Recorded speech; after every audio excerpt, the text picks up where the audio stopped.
subway system last night from a power situation in and around Essex Street. Emphasis, this is not heat related.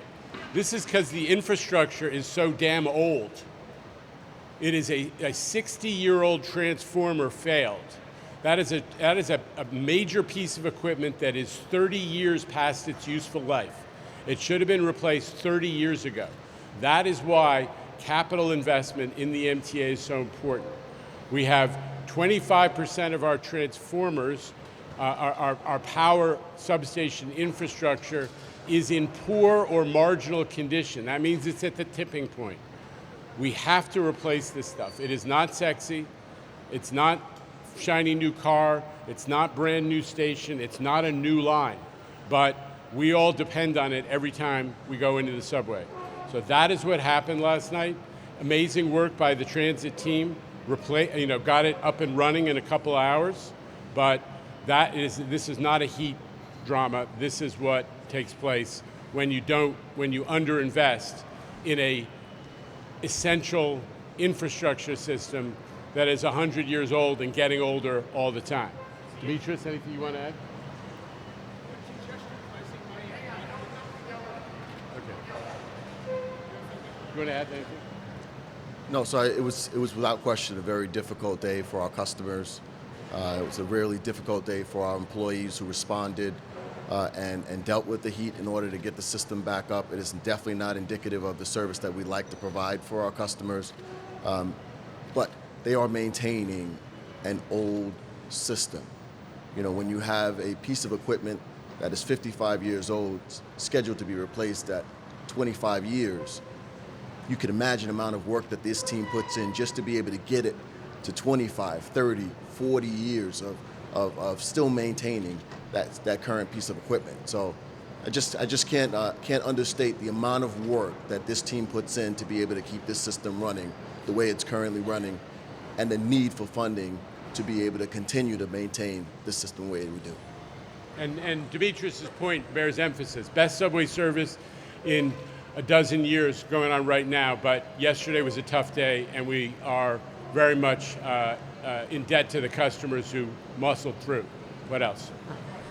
Oh, so there were also signal and switch issues throughout the day as well. Is that all the same reasoning, yeah. Just same, age of equipment? Yeah, same issues. We have it's no secret in the center of the system around Herald Square, for example, we have interlockings that were installed when Franklin Delano Roosevelt was the president. Those things need to be replaced. And we are ready to replace them with modern signaling like it's gone on the L train and the 7 train and now on Queens Boulevard line that is delivering 20-30% higher on-time performance on those lines. Everybody deserves that kind of signaling, and we need to make those investments. All right, Jeff Mays, New York Times.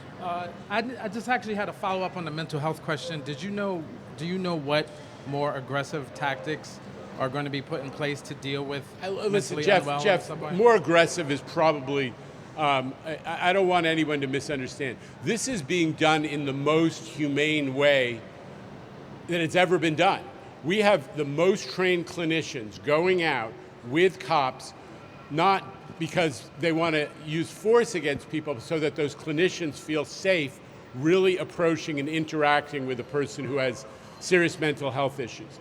They take as long as necessary to interact with that person, to get a sense of their condition, and to persuade them, and they are mostly successful in persuading them voluntarily to come indoors, get treatment, and start getting back on their feet rather than sitting out there in the subway system. So this is incredibly humane.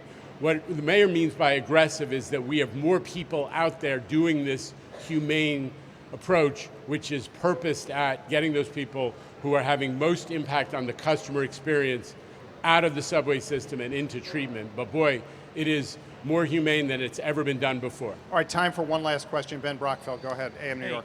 Hey, so you're saying that the issues from yesterday were not heat related.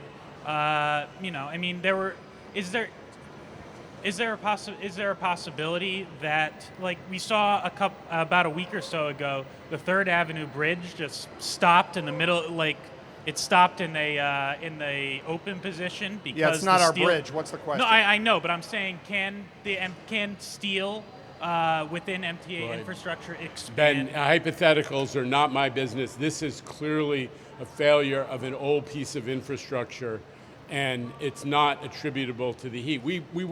Our folks spent all night with Con Ed. They diagnosed this. They know what happened.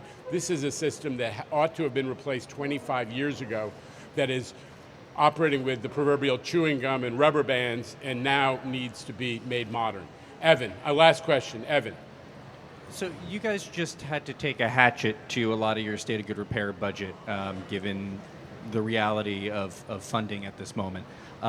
Is there still money to do things like replace aging transformers, replace That's in the capital switch of it? budget. Yeah, the Mulligan report had to take quite a hatchet to that. Is that something that you can fix with what you have at hand now? Evan, it's a good question. Everybody's focused on what congestion pricing would have paid for, and it includes some of this. I don't know if it includes that specific transformer.